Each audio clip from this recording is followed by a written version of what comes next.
দর্শক সবাইকে শুভেচ্ছা জানিয়ে শুরু করছি আজকের এসপি হসপিটাল হেলথ টিপস। অনেকেই প্রশ্ন করেন আমাদেরকে, অনেকেই জানতে চান দীর্ঘদিনের কোমর ব্যথা আসলে কি ভালো হবে, না এটা নিয়েই কি আমাদের কবরে যেতে হবে? অনেকে এরকম প্রশ্ন করেন। অনেকে অনেক দিন ধরে কোমর ব্যথায় আক্রান্ত, 10 বছর 15 বছর 20 বছর যাবৎ কোমর ব্যথায় ভুগছেন, অনেক ওষুধ খাচ্ছেন, ভালো হচ্ছে না, অনেক ফিজিওথেরাপি করছেন, তবু ভালো হচ্ছে না। কেন ভালো হচ্ছে না? যদি পেশেন্টকে আমরা প্রশ্ন করি যে বলেন তো আপনার কেন ব্যথা হচ্ছে, পেশেন্ট কিন্তু বলতেই পারে না কেন ব্যথা হচ্ছে।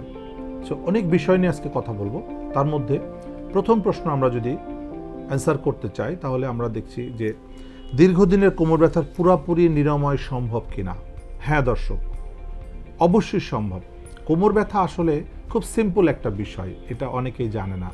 কোমর ব্যথা অনেকের কাছে অনেক বড় বিষয় মনে হয়, যে কারণে দেখা যায় বিদেশে গিয়ে পর্যন্ত ফিরে আসছে, বাট কোমর ব্যথা ভালো হচ্ছে না। অনেকে বিদেশে গিয়ে ইন্ডিয়াতে গিয়ে চিকিৎসা করে আসছে, তবু ভালো হচ্ছে না। আমাদের কাছে অনেক ফোন আসে, অনেক রোগী আসছে যে এই কোমর ব্যথা নিয়েই কি আমাকে সারা জীবন ভুগতে হবে? কোমর ব্যথা থেকে কোনোদিন কি আমি মুক্ত পাবো না? আমি কি নিস্তার পাবো না? তো আসলে কেন কোমর ব্যথা হচ্ছে সেটা যদি আমরা ব্যাখ্যা করি, যে আমরা কিন্তু জানি কোমর ব্যথা দুটো কারণে হয়। একটা হচ্ছে মেকানিক্যাল ব্যাক পেন, একটা প্যাথোলজিক্যাল ব্যাক পেন। প্রথমত আমাদের জানতে হবে যে কোমর ব্যথাটা কেন হচ্ছে, এটা কি মেকানিক্যাল ব্যাক পেন না প্যাথোলজিক্যাল ব্যাক পেন। এই কারণে সিম্পল একটা এমআরআই করা খুব জরুরি। যারা এমআরআই করেন না তাদের এমআরআই করে জানতে হবে। আপনি যে চিকিৎসকের কাছে যান, আগে জেনে নিন যে আপনার কি মেকানিক্যাল পেন না প্যাথোলজিক্যাল পেন। যদি প্যাথোলজিক্যাল পেইন হয় তাহলে প্যাথোলজির চিকিৎসা করতে হবে। এখানে কিছু মেডিকেশন লাগতে পারে, পাশাপাশি সার্জিক্যালও লাগতে পারে, পাশাপাশি ফিজিওথেরাপি মাস্ট। আর যদি মেকানিক্যাল পেইন হয়, সবচেয়ে সুখকর যেটা, যে মেকানিক্যাল পেনে আক্রান্তের সংখ্যা সব থেকে বেশি।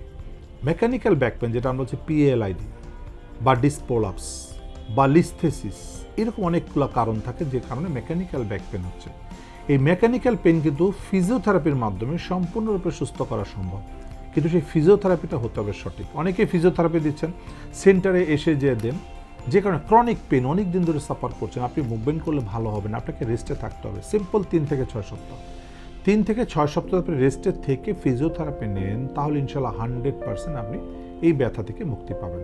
কোনো পেইন কিলারের প্রয়োজন নাই। 42 দিন কষ্ট করবেন, ইনশাল্লাহ 42 বছর ভালো থাকবেন। এরপরে জাস্ট মেনটেন করে চলবেন, তাহলেই কিন্তু যে দীর্ঘদিনের কোমর ব্যথা পুরোপুরি নিরাময় করা সম্ভব। এছাড়া আপনি যতই মুভমেন্ট করে ট্রিটমেন্ট করতে থাকেন, যত পেইন কিলার খেতে থাকেন, ব্যথা তো ভালো হবেই না, আপনাকে আস্তে আস্তে আস্তে আস্তে আরও ক্ষতির দিকে নিয়ে যেতে পারে। এসপি হাসপাতাল, আন্তর্জাতিক মানের পূর্ণাঙ্গ ব্যথা নিরাময় হাসপাতাল।